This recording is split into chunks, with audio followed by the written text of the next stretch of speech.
Hey there guys, in this video we are going to show you how to apply for a PSW Visa UK. So a PSW Visa is pretty much the graduate visa that allows foreign students to stay in the United Kingdom to work after finishing their bachelor's degree.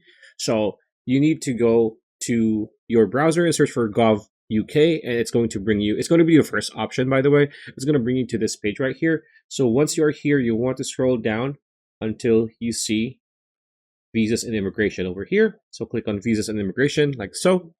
And under visas and immigration, you want to click on work in the UK, right? So once you click on the work in the UK option, scroll down until you see the option that says visas you can apply for without a job offer. And under it, you want to click on graduate visa.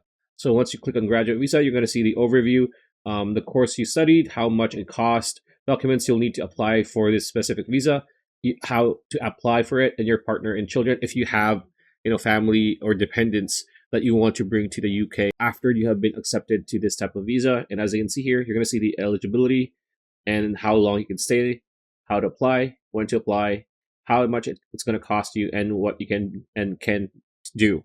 So pretty much it. That's a video. Hope you liked it. Like, comment, share, subscribing. That will like. I will see you on the next video.